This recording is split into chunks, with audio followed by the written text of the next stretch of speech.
Hey, how y'all doing?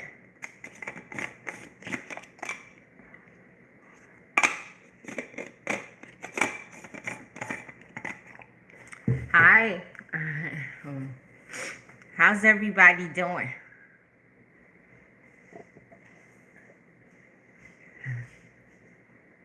Can y'all see my picture? I put my picture up there so it could look better. Hold on, let me make it small. Oh, what did I do? Hold on, y'all. Wait, I gotta fix this. I don't know what I did. Hold on. Okay.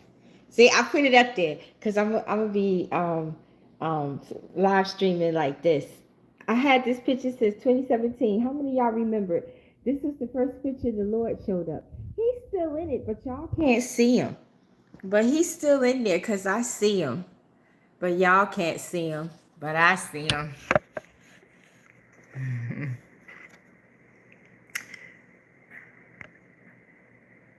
Let me put my glasses on. Wait.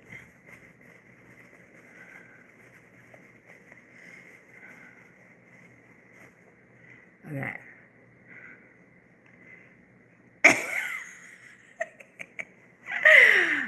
I got like 30 minutes, so I said, let me come on. I'm gonna come on this weekend on TikTok, either Friday evening or Saturday. So, and I'll spend some more time on there. Let me bring this thing closer so I can see. Blessings.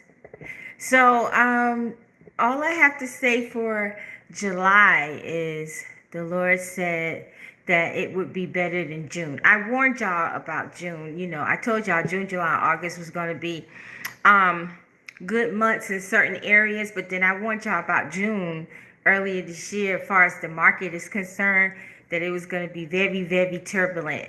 And I'm like, I ain't seen nothing like it. I'm like, the market is worse than it was two years and what, 8 months?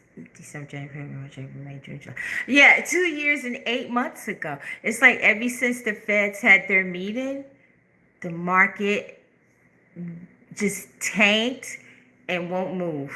You know, I mean, the new coins, new meme coins is coming out. People making money off of that. But how do you know when these new coins are coming out, you know? But as far as the overall market, it just tanked and it stayed that way. And usually after the Fed's meeting, you know, the market will tank a little and it rebounds back like 5 days, 6 days. This time, and I told y'all the Lord said June was going to be a volatile month. Boy, was it. But we're going to see some spring flowers coming up in July. Even though it's summer, we're going to be seeing some spring flowers come up in July as far as the markets is concerned, the Lord said. Also, the Lord wanted me to share with y'all, a lot of people's attitudes have been adjusted. Like a lot of y'all who listening to me and will listen in the archives and stuff like that, a lot of y'all attitudes have changed. God has humbled a lot of us, and you know, many of us was already humble anyway, but the Lord has humbled us. And oh, I forgot to put my thing on. Hold on, I got me a new covering. I thought this was so pretty. I got a white one too. I just thought it was so pretty. It looked better than the other one I was wearing. Don't this one look better, y'all? I got a white one too. I got it from Amazon. I think it was like $10, right? You could tie it as a scarf too if you want to. But anyway, the Lord wanted me to share with y'all. I was just watching a YouTube video about the dream. About greens. Oh, that was old. So the Lord has been working with our attitudes. He's been adjusting our attitudes, and like, how can I explain this? Like a lot of y'all who listening to me and will listen in the archives, like a lot, even me, you know, our attitudes have changed towards certain things in life. Stuff that used to bother you don't bother you no more, right?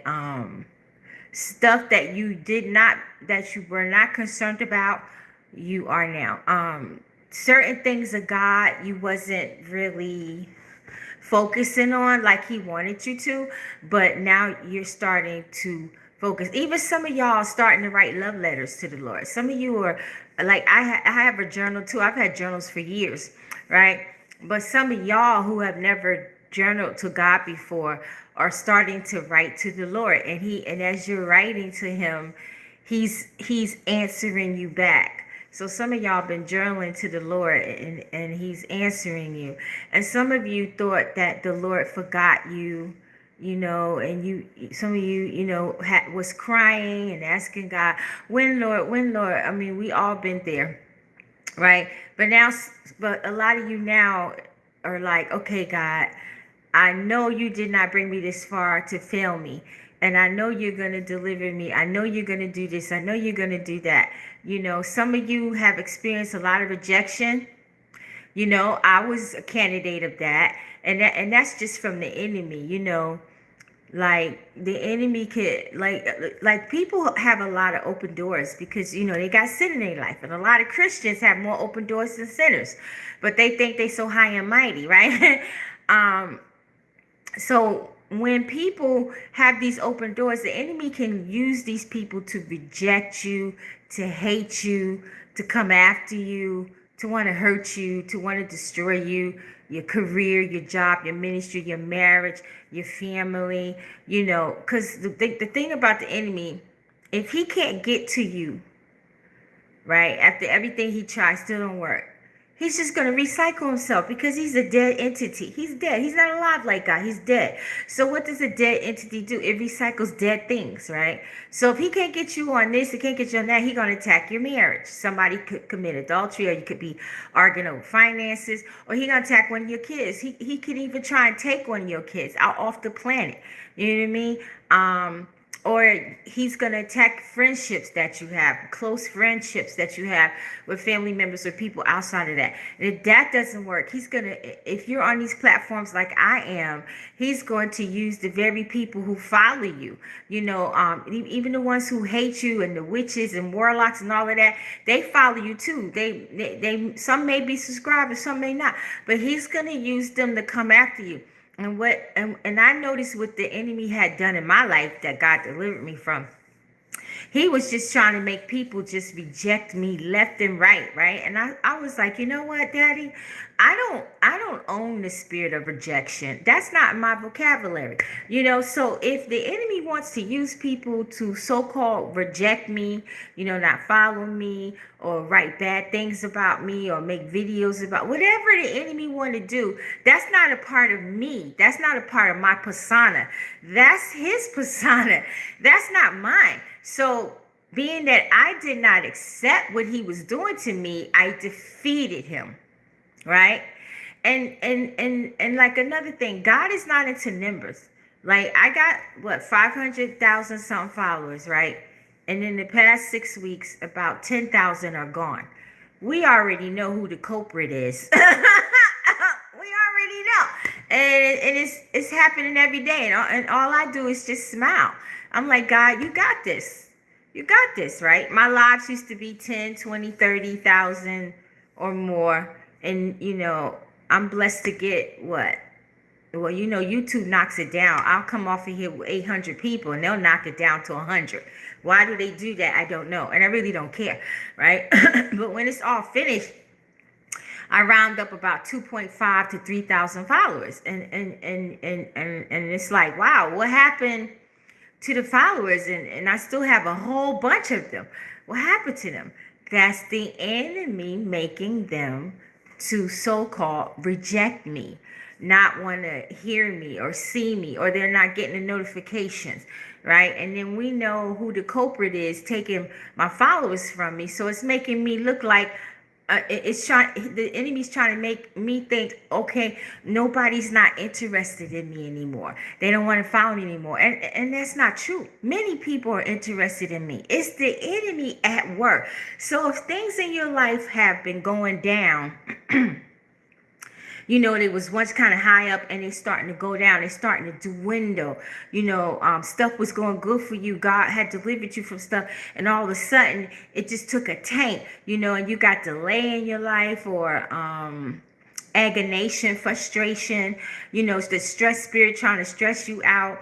You know, you got people rejecting you, don't want to be bothered with you, they don't want to hear about God, you know, or it may seem like they rejecting you and they're not. You're on your job, people starting to act up, people starting to act crazy, they trying to get you fired, your boss acting up, and you're like, what happened, God? You delivered me from this and that. Why is this happening? Because it's Satan's last stance at us. His last stand. I'm telling you, when things was going good for you and God delivered you, and then all of a sudden it's like somebody pulled a rug from under you and you're like, God, what the world? It's a test. God is letting you go through this as a test, and it's your last leg in your wilderness. And the enemy knows it's your last leg in the wilderness. He also knows God is using it as a test, and the enemy is trying to set you up for defeat. He's trying to set you up to fail, and you can't let him. You can't start having those derogatory thoughts, those negative thoughts, like, God, did I do something wrong?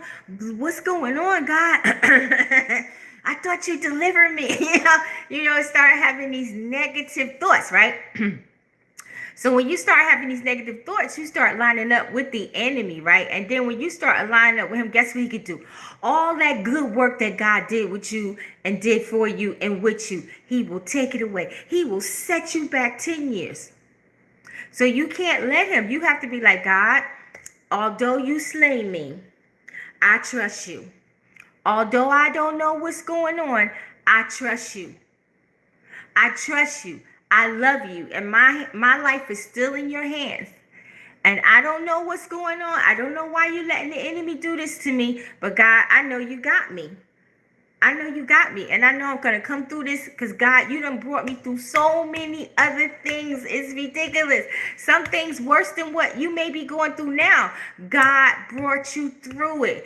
Some of you may seem like you're going through a dry season. You had a good rainy season, right? And now you feel like it's a dry season. That happens sometimes because the enemy will do that to you. And I'm going to let you know. When you have good seasons and all of us rainy seasons, watery season, and all of a sudden everything just start drying up. You was up on a high and everything just start drying up and stuff look like it's tanking and scattering, and people are scattering.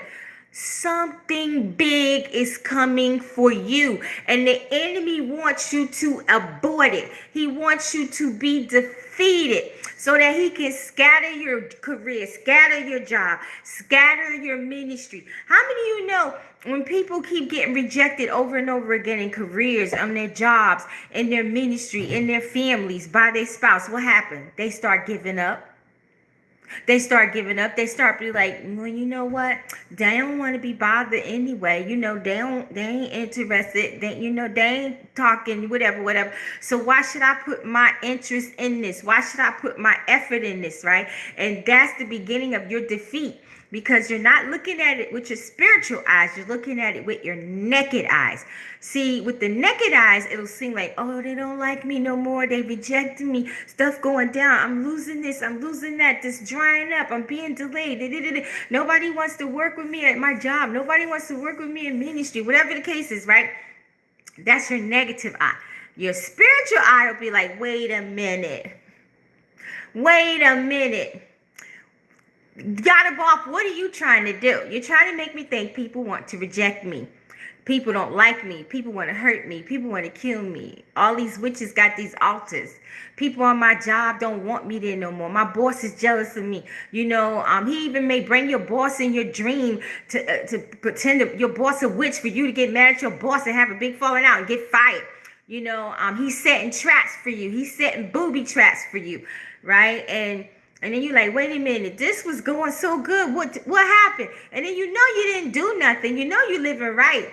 And you questioning God. He being quiet. You know what I mean? That's how you know Yada-boff is at work. Because he knows something about to happen. Either you about to get your big deliverance, your big miracle, your big blessing. You about to meet your husband, you about to meet your wife. You about to get pregnant. You're about to get married. You're about to graduate college. You're about to do this. You're about to do that. And the enemy knows when these blessings and miracles come to you, it's going to change your life forever in a good way. And it's going to catapult you in life, in ministry, in your career, in family. And he don't want that, because once we get catapulted, then God will start sending people to us for us to lift up to out of his kingdom. We'll be going in the devil's kingdom, snatching people left and right. And he knows it. Some of y'all about to become millionaires. God was just telling me that the other day. And you know, every time he tells me that, it comes to pass. Some of y'all who are listening to me right now, live and in the archives, are about to become millionaires. Some of y'all might even be 100 millionaires. Some of y'all might just be 100,000 people. Like you might get 500 grand, 300 grand. That's life-changing money still, right? As I am speaking to you, the Lord told me this just yesterday. You know, a lot of us are going to be lifted up financially in surprising ways. You're not even going to see it coming. And people keep thinking it's going to be all about crypto. No, not just crypto, not just stocks. It's going to be in other ways. Like people who God is going to lift up in finances.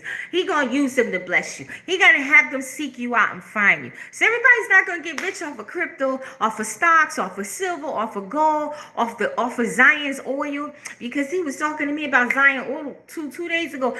And because I had got an email from him. And I was like, oh yeah, Daddy, I forgot I brought a little bit of stock. I meant to go back and get some more.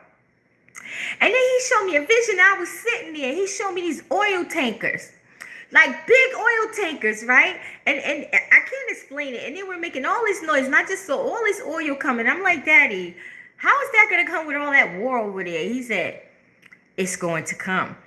He told me I don't even need to buy any more Zion oil stock, because he said the little bit that I have, I will be pleased with it. So I was like, all right, I ain't gonna buy no more. You know what I mean? I ain't gonna buy no more. He said the little bit that I have, I will be pleased with it. So can you imagine other people who got thousands of it? You know what I mean? They're gonna be happy. But when is that going to happen? I don't know. But I saw these big oil rigs and these big oil pumps, and they was making this noise, and they was just pumping, and all this oil was coming out. And it was Zion's oil, because I saw it. And I kept saying, God, how's that going to happen with this war? And he was like, it's going to happen. And he said, you're going to be very happy with the little bit you got. I mean, if I want to go buy some more, he don't have no problems with that. But being that he told me I was going to be happy with the little bit I got, he know I ain't greedy. I'll be happy with the little bit I got. You know what I mean? But a lot of y'all who listen to me right now and in the archives, get ready. Something is going to happen before the year is out. And it ain't just going to be crypto. It ain't just going to be stocks. It ain't going to just be silver, gold, Zion's oil. It's going to be other ways, because there's people out there that have money right now. And then there's going to be people that's going to be getting money through cryptos and other stuff. And God is going to use a lot of those people to look for us and bless us. I'm as sure as my name is Rosalind Solomon, a child of the Most High God. I'm telling you the truth. Take this word to the Lord and cash the check. And the enemy knows this. And he knows once we get our pretty little hands on some cheddar, we're going to be doing some serious work for the Lord. Not just getting what we want, house, car, whatever you want, business, whatever it is you want to do, other investments, He already knows we're going to do good for God. He knows it. So he wants us, the Lord told me the enemy is setting us up for defeat and for failure. And he's setting us up traps. That's why I kept telling y'all, God said, watch the spirit of anger. That's still there. Be very careful with the spirit of anger, because if you get angry and you get into a fight with somebody, you can lose stuff. So just always pray every morning, like, God, I thank you for a good temperament. I thank you for a good temperament. I thank you for a good temperament. I thank you that you have adjusted my attitude. I thank you that stuff just rolls off of me like water rolls off of you. I thank you that you got me to the point where these things that used to bother me do not bother me anymore. I thank you that you've delivered me from the spirit of anger and all that comes with it. And that you deliver me from the spirit of pride, because the spirit of pride and anger go hand in hand. Because when you get mad at somebody, right, and you arguing with them, right, and they threatening you, in your mind, that pride picks up like, you what? You threatening me? Okay, I gotta do something. I gotta up you. I gotta one up you. You know what I mean? Like when that lady was threatening me in the hospital, all I could do was smile at her butt, because I already knew God was going to do a way better job than I could ever do. Sure, I could have pounded upside her head with a chair. We both could have went to prison, you know what I mean? But God could do a better job than me. So that's why I just smiled, because I was like, Daddy, I know you got this. You're going to take care of her. And hopefully in the end, she can get sanctification and salvation. If not, woe unto the soul that harbors her body. See, she looked at it as punking me, right? But see, me and God looked at it as giving her one last chance, because God knew, even though I would pray about reversing everything she said back to her, he also knew that I carry the spirit of salvation like the rest of us. So when you carry the spirit of salvation, in the end, you're going to pray. You're going to be like, God, you know, all of this stuff that's going to happen to this person, please let it get them sanctification. Let it get them salvation. Let it get them saved. You know, but if not, and they don't choose to, then woe unto the souls that harbor that body. So see, she looking at me like, oh, like I punked her. Nah, she got punked, boo. And God used me as the last chance, because he knew I was going to pray for her. He knew an average person would have knocked her upside her head and kept it moving. Or they'd have squatted for her outside the hospital. Boom! Kept it moving. But see, me, a true child of the Most High, I smile, I pray, and I ask God to save her life in the end. That's a true child of God. And that's how you know God changed you. That's how you know God changed you. When you don't even want to be bothered fighting nobody. You don't even want to be bothered beating up nobody. It's frivolous. Now, you know, if somebody hits you, you know, you put yourself in the position, you know, because I said, God, if somebody hits you, what are you supposed to do? And he was like, you defend yourself. You pray and you defend yourself. Just like he told King David and all of them. What did they do? They defended themselves, right? They killed a lot of people, King David and King Saul. They killed a lot of folks, you know what I'm saying? So look, if somebody put their hand on you, God say, pray and defend yourself. You know what I mean? You don't got no choice. You can't be letting nobody slap you, punch you. You know, you be like, God, they just hit me. Be with me. You know what I mean? And then you take it from there, wherever God gonna lead it. That's what you gotta do. You know? But you can let go. Words, people speak these crazy things to you. You could let it go, because all they doing is cursing themselves. When they curse you, they're cursing themselves. All you got to do is be like, I cancel that in the name of Yeshua Jesus. That stuff will never manifest from the spiritual to the physical, ever. But I reverse it back to you like a boomerang effect, and it's going to hit you, and you're not going to escape it until you repent and come to God. So they already jacked up from the moment they think about it and it come out their mouth. You know, just read the Bible. That's what happened to our ancestors' enemies. But getting back to July, this is not just July, it's just for the rest of the year. A lot of y'all, financially, your life is going to change. So you need to get prepared. You need to ask God just to it's not falling off. Just to prepare you for, you know, what's coming for you. You know what I mean? Hold on. I hope I don't have my heat on, because it's getting hot. Sometimes I make a mistake and put my heat on instead of my air. Wait, I gotta move this vase. I was gonna let y'all see the vase, but it ain't working, so.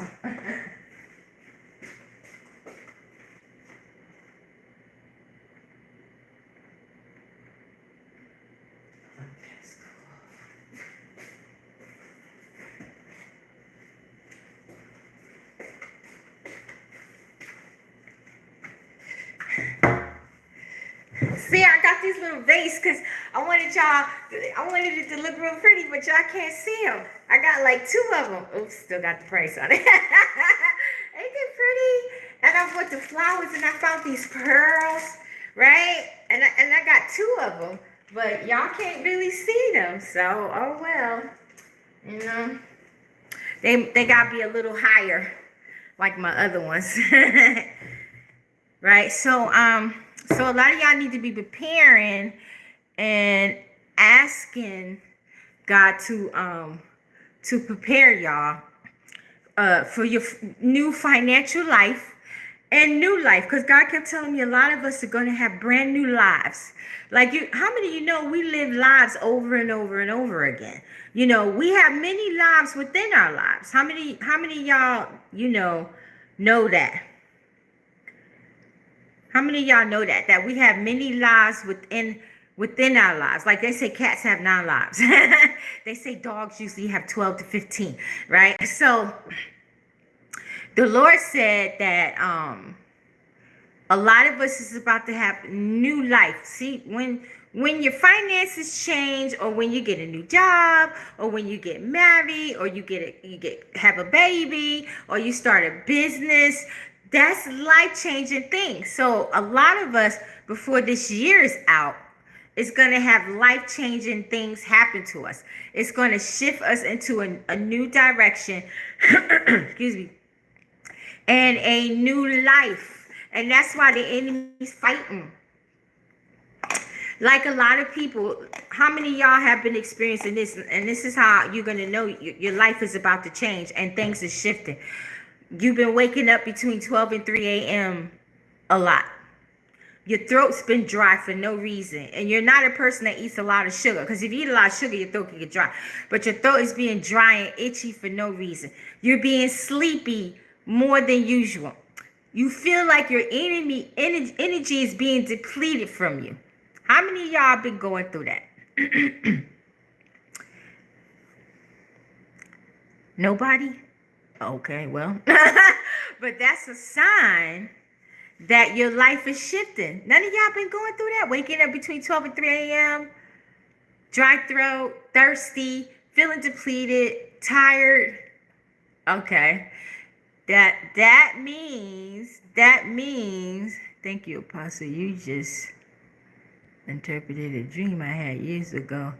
I didn't know what all the black pepper. Oh, okay. That means you're going through a shift, a transformation. Some of you may have already went through the shift of the transformation and you're just experiencing the after effects. But some people get it before the transformation and shifting, and some get it after, right? So that's how you know that you are also a chosen one, and you are meant to be in this time and in this lifetime. You will preserve for end times, because we are in end times. You see how fast the time is going, right? I told y'all 3 years ago that God was going to speed up the time. The Bible even says it. But how many of y'all remember the Lord told me that? And it's like when I was like 16 years old, right? You go out, and the days would be so long, even in the winter months. Now, like, it's like July 2nd. I'm like, wait a minute, wasn't it just March? Sometimes I wake up, if I don't go anywhere, I'm in the house, I'm doing different stuff, right? Let's say I'm on my computer doing stuff, and I got on my computer like 10 o'clock, right? I look up, it's 2 o'clock. What? I ain't even ate. I ain't even hungry. And that's another sign that you're shifting and going through. Hold on, y'all. I gotta text this person. Hold on.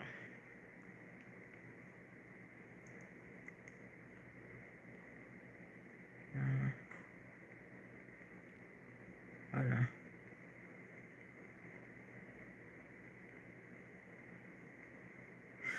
Like if you losing your appetite, like me, my appetite changed because I lost all that weight, like 71 pounds so far, right? So, because I changed the way I ate and I changed, the plate size, it shrunk my stomach, right? But I still be trying to snack, right? But if you have lost, like if your appetite has changed suddenly, right? That means you're going through a shift and a transformation, because God wants your body to be right.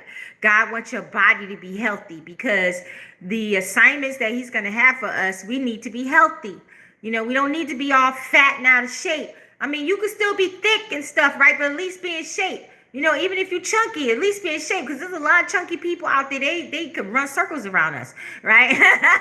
So just make sure you be in shape. You know, get your treadmill. If you can't do a gym membership, I canceled my gym membership because I got my treadmill, I got my elliptical, I got my Stairmaster, I got my Thighmaster, you know, so, and I got me little weights and stuff. So my gym is right here, boo. Save my money, right? It's right here, right? So get you a treadmill, you know. Or if you don't want the big treadmills, get those flat ones. They got them on Amazon and TikTok. Get your elliptical. You can get them on Amazon and TikTok. I found one on sale for like $200, and it was normally $3 something. Hold on.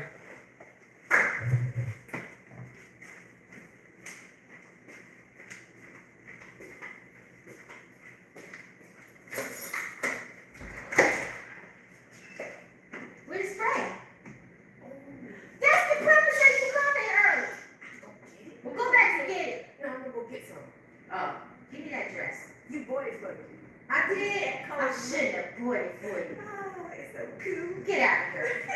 And I'm going to do it and come back.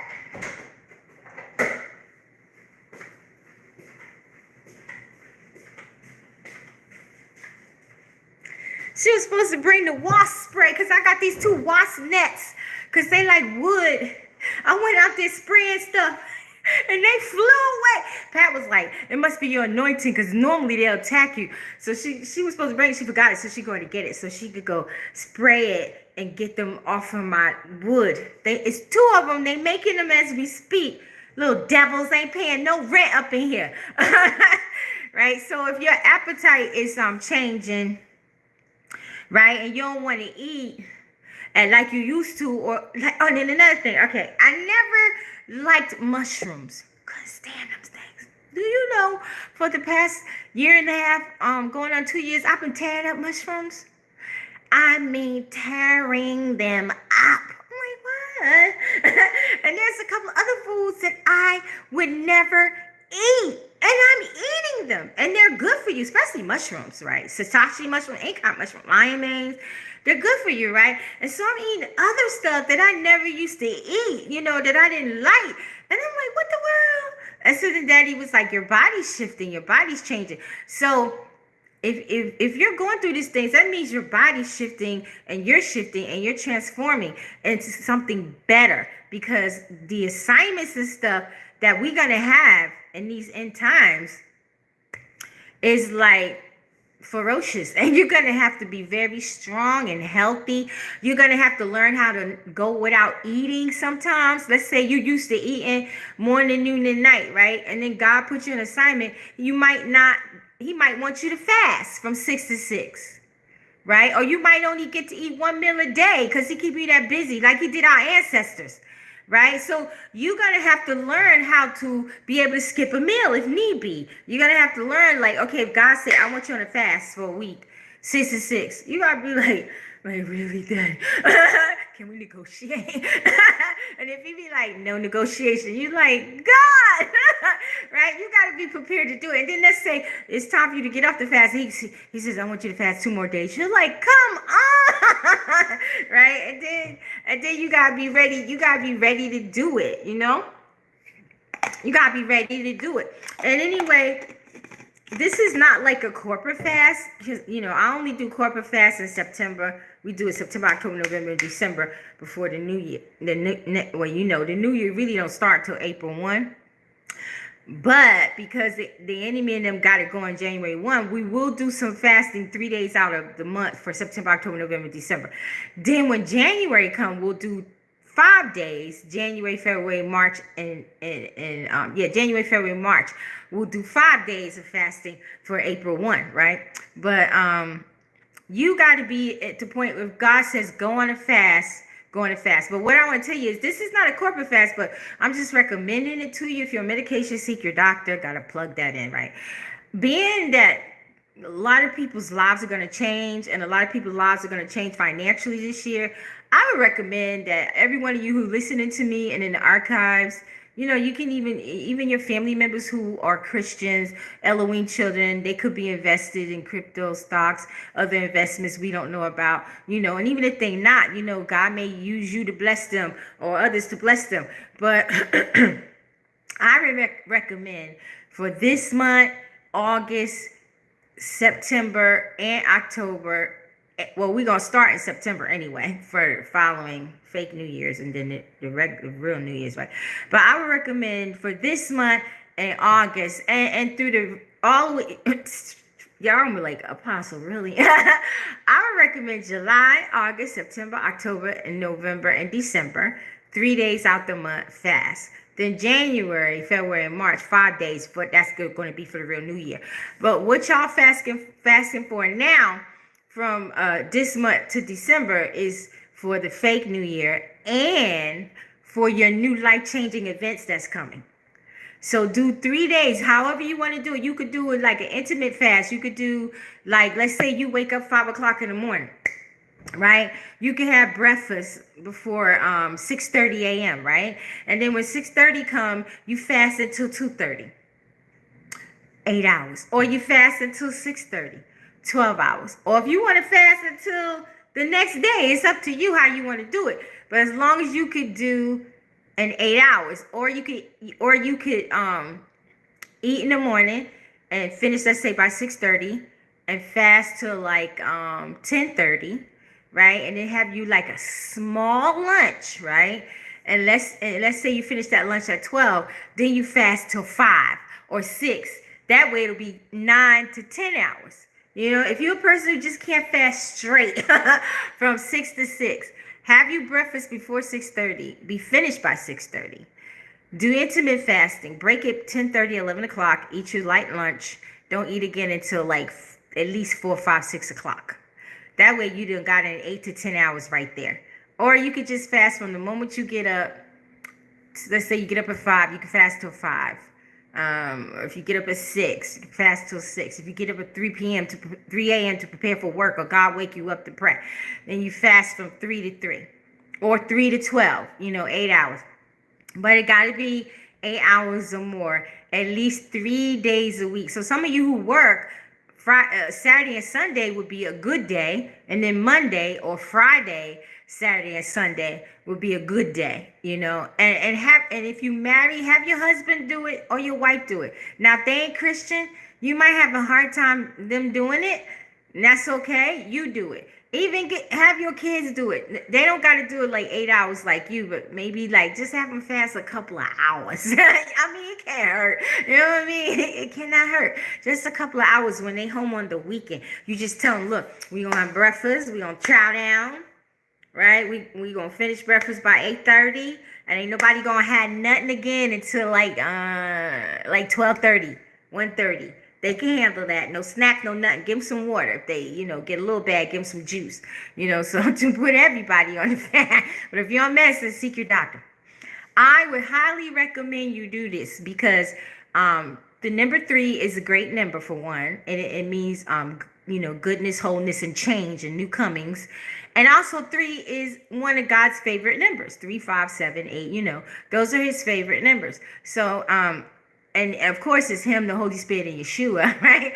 So anytime you do anything with 3 biblically is very sound and good, right? So if you're a person that don't normally fast, I would recommend you start learning how to fast. I don't think a month should go by without you fasting at least one day. If you can't handle 3 or 5, at least one day where you could go 12 hours with nothing, no water, no nothing. Or if you need to, water, at least once a day, because the assignments and stuff that we have and that's coming to us, you're going to have to be a faster. Do you know the kingdom of darkness, his nefarious evil people, they can fast for days without eating.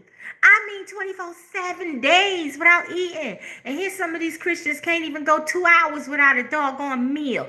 That's why the witches and the warlocks and wizards and sorcerers, that's why they're so strong and powerful. And this is why they're defeating a lot of Christians, because Christians don't fast. And they know the word better than the Christians do. Because why? They read that Bible.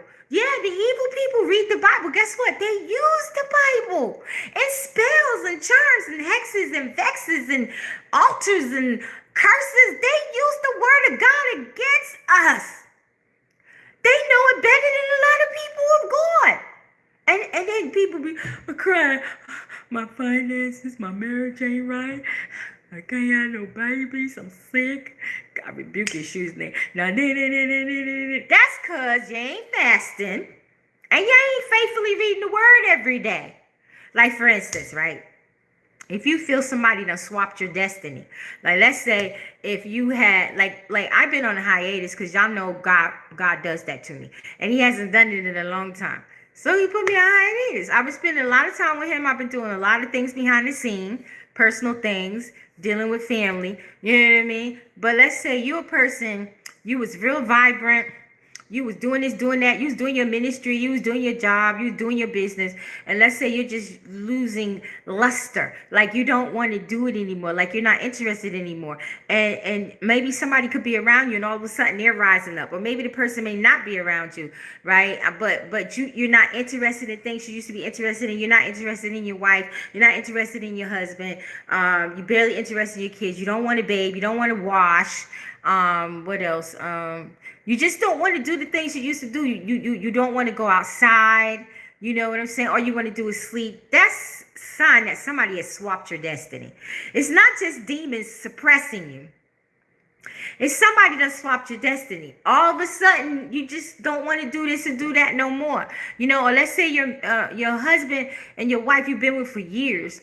And then you find out they like cheating on you, or all of a sudden they're bored with you, or all of a sudden they're not interested in you no more. All of a sudden they don't want to do nothing with you no more. That could be marriage swapping, destiny. What is it called?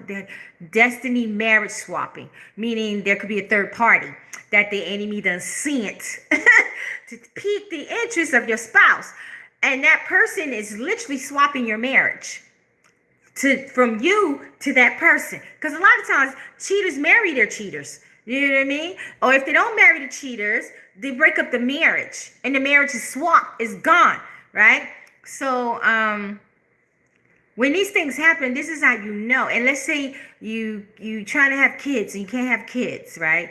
Or you keep having miscarriages. They have swapped your womb, meaning they didn't get your womb to somebody else who couldn't have kids. And then you got their wombs. This is why you're having problems.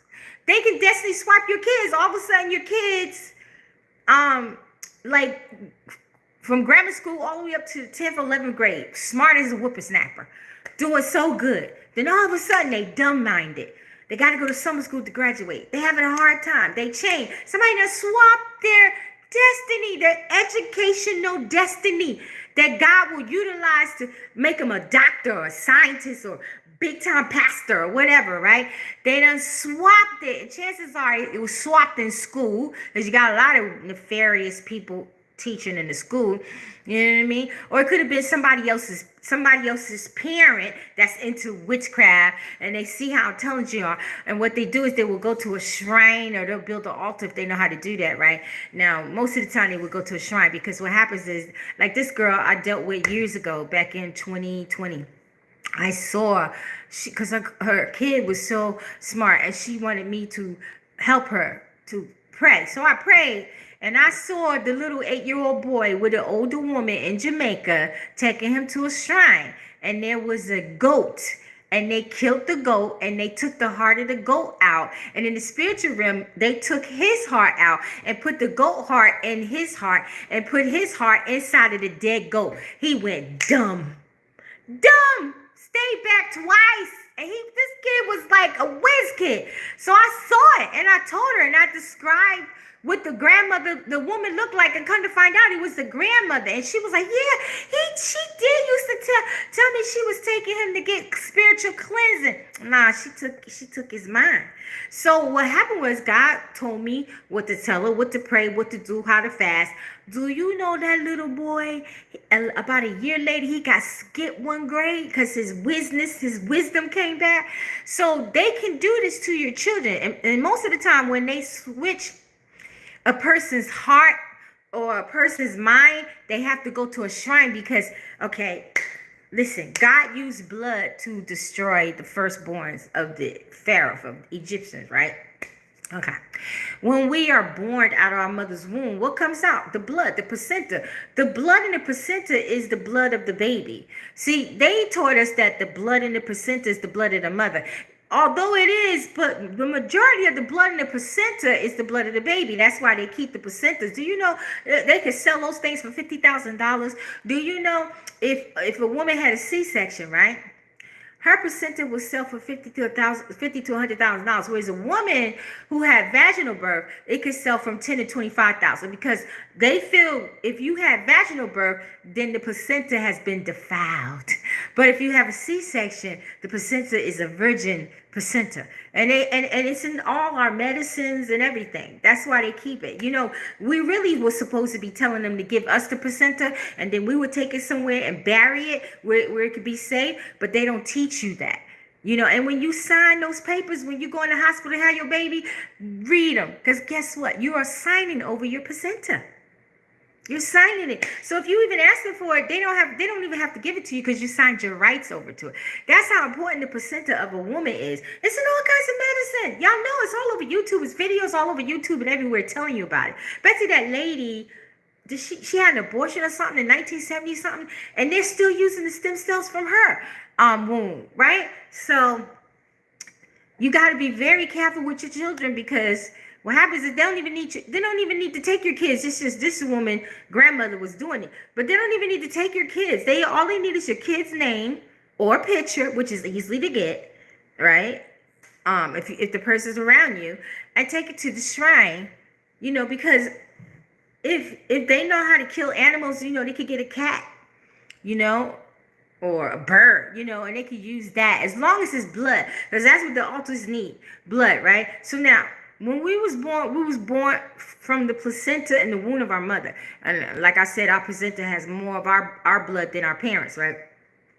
But when you're born, a lot of blood comes out. You know, a lot of women have died from giving birth because they lost so much blood, right? Or they almost died and they had to have a blood transfusion. Or the child could have had a blood transfusion, right? So anything to do, blood has to be present in anything. So certain things that you do have to have a representation of the blood. If you want to be a shapeshifter, let's say you're a warlock and you want to be a shapeshifter. If you want to shapeshift sometime into a dog, you want to shapeshift sometime into a cat, you want to shapeshift sometime into a frog, you want to shapeshift into an alligator, you literally have to go and get these type of animals and bring it back to that altar to appease that god or that deity and slaughter that thing right then and there. It has to be blood all the time on altars. Let's say you just a regular mundane witch, right? And you have your altar, right? And you just use a person's name, or you get their picture from the internet, or if you know them, you got their picture, right? And you're like, okay, where's the blood for that altar, apostle? Wait, somebody at the front door. Hold on.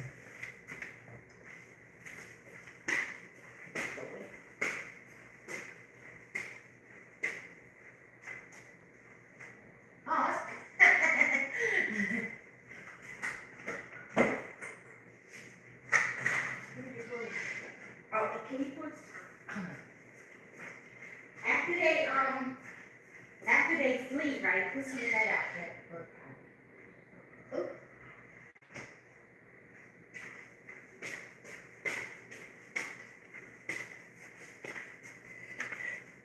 That's Pat getting ready to get them wasps. And you be like, oh, okay, apostle, so where's the blood? Do you know that some of these nefarious people can cut themselves, just enough, or their finger, just enough to use their own blood to appease the gods? If they can't get a hold to the animal, and they don't know how to slaughter animals, because you have to know what you're doing, right? Or they don't want that mess of an animal, they can prick their own fingers or cut themselves around this area and put their own blood on that altar to appease that god to get at you. Every altar needs blood. I don't care if they have your picture. I don't care if they got your name. I don't care what they chanting or what they saying or spells or curse. Somebody's blood got to be there. And do you know, in some places, especially in Africa, and it's probably here too, you can go and buy blood. You can go and buy animal blood in these, what do they used to call them? Bodegas, right? Undercover. Like you can't just go in a bodega and like, oh, I want that blood. You got to know which bodegas do it in New York, Jersey, California, you know, places where it's high activity, right? And you could go in there and buy you some goat's blood, goat's heart. It's undercover, and only these evil people know where these places are. I know about the bodegas because, like I told you, some of my family members and people I grew up around, they used to do that stuff. So I know that you can go to certain places and get these goat hearts and whatever you need, right? And a bag of blood, if that's what you need, especially in Africa. You Africans know I'm telling the truth. And in Venezuela, Colombia, Mexico, all these Spanish, y'all know I'm telling the truth. You know. Right? And go get that blood and use that blood on the altar, because every altar has to have blood. You cannot appease these evil entities that's handling these altars and that's behind these altars if you don't get them some kind of blood. They ain't gonna do jack for you. Okay? So now you got these little local witches. They don't use blood. They just use these little mundane, like you have these demons, they're called eps, right? That's what they deal with. Eps, sometimes they want blood, sometimes they don't. Eps like food, like there's this thing called Chango, which I rebuke. And there's another one called St. Barbara, which I rebuke. And there's another one called St. Martha, which I rebuke, right? Cancel, bless you. They like apples. They like liquor. They like cigarettes. They like anything to do with caramel. They like money. So these type of entities don't always want blood. They want food, or they want money, or they want cigarettes, or they want cigars. And so these people go and buy these things and put it on the altar, and it appeases them. And do you know, when you put it on the altar and you wake up the next day, it's gone? That thing then came out of that statue and then took its stuff. So every altar has to have something given to it in order for it to work for you. If not, if you come to an altar and you want this altar to do this for you and you are not appeasing it, it can kill you. Just like altars of God. Read the Bible. Didn't the altars, look at David, gave the biggest gift he ever gave to the altar of God. Cain and Abel, they taught us that they fought over an altar, but no, it was over Abel's twin sister. Cain wanted to marry the twin sister of Abel, not his own. And that's what the murder came from, right? But we all have altars to God. We are altars of God, right? Don't we got God's blood flowing through us? Okay, we altars of God, and don't we do things to appease the Lord? Like, we don't have to buy him food, flowers and nothing, but sometimes if you want to buy flowers and put it on your altar, you can, but we appease God. How do we appease God? By being faithful to him, obeying him, praying to him, being intimate with him, and living for him, and helping his people wherever he plants us, do whatever he wants us to do. That's how we're appeasing the altar of God. So every altar has to be appeased. Remember that. So if somebody's doing witchcraft to you, right? They're either using some blood of an animal.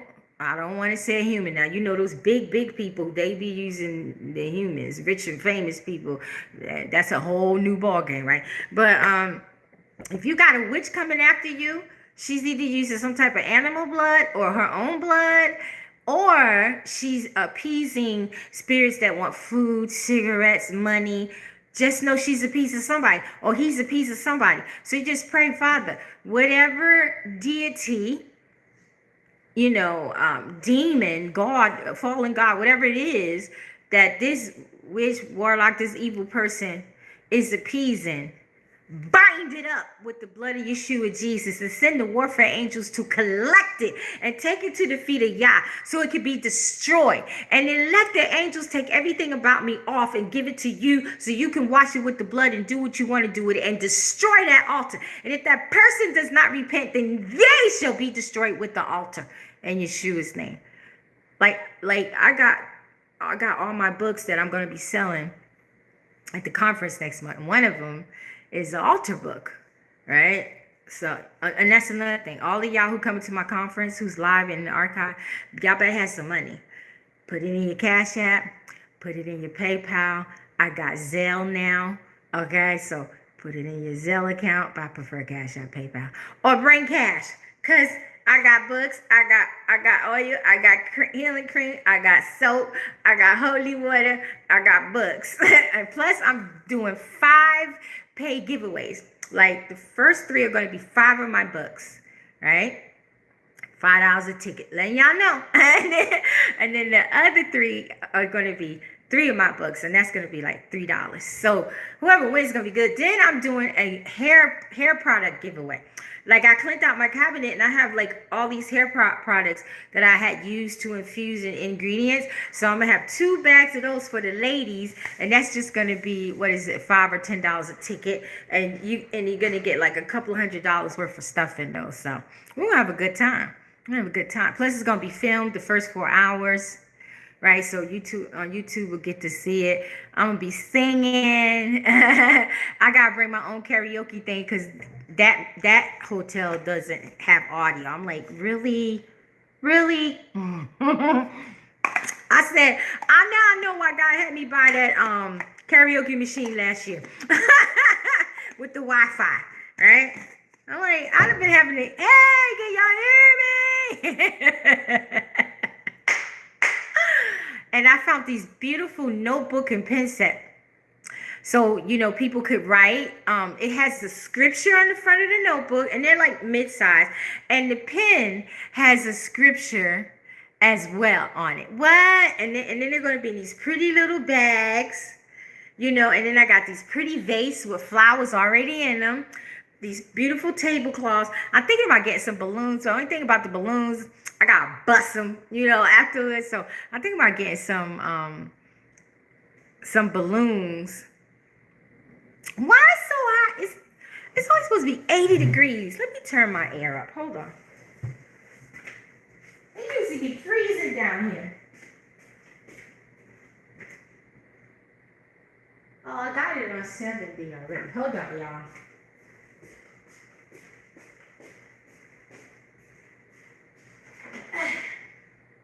I'm coming.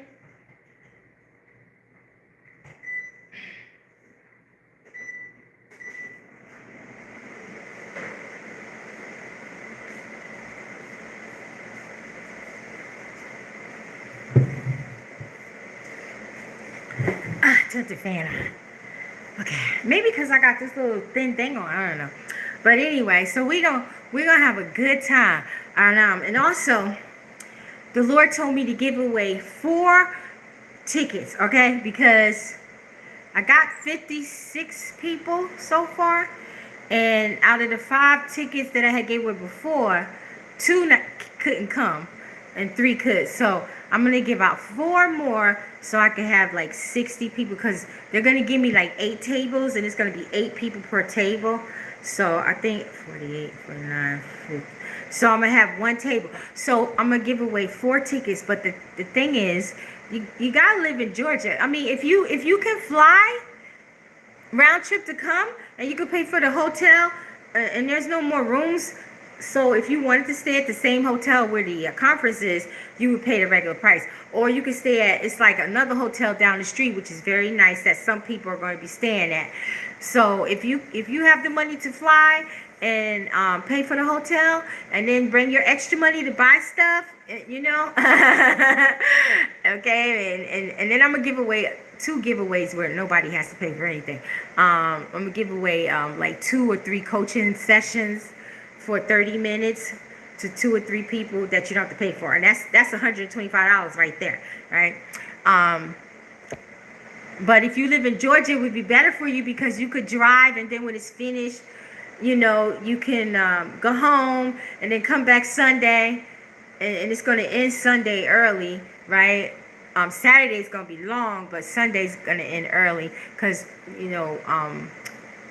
me and Pat might have to drop somebody to the airport. Then I got to clean up all that stuff, and anything left over, books, oil, stuff like that, we got to put it in the car and stuff like that. So who is that? Okay, Marcus, I know you in Atlanta, right? Yeah, so okay, Marcus, you got one.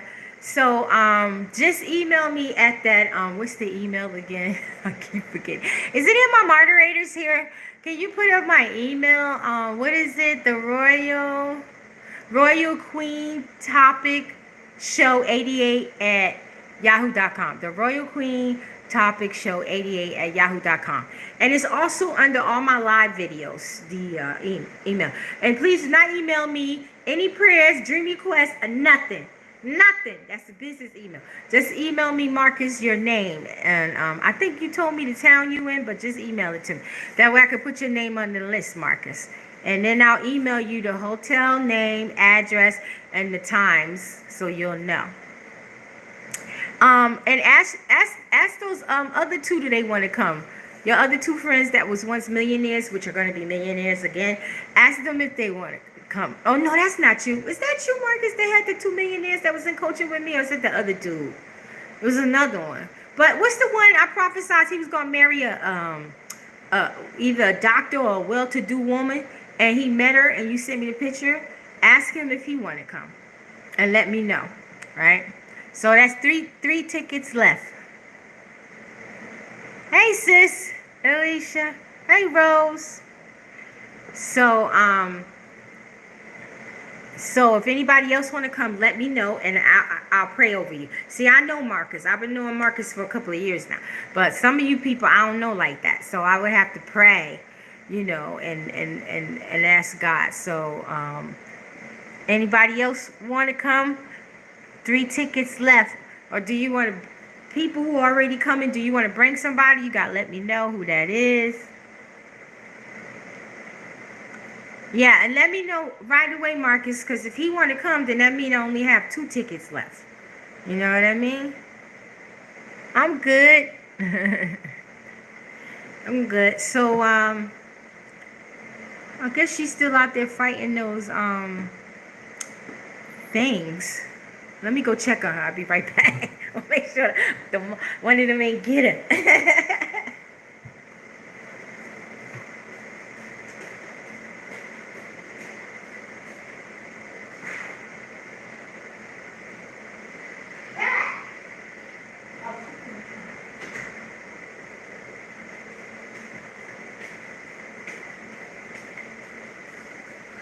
I'm so happy.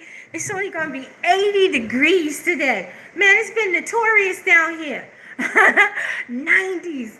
The 90s down here is not normal. No. It feels like you're in the desert. But today's supposed to be in the 80s. I was thinking about you, hoping you were good. I told y'all should know.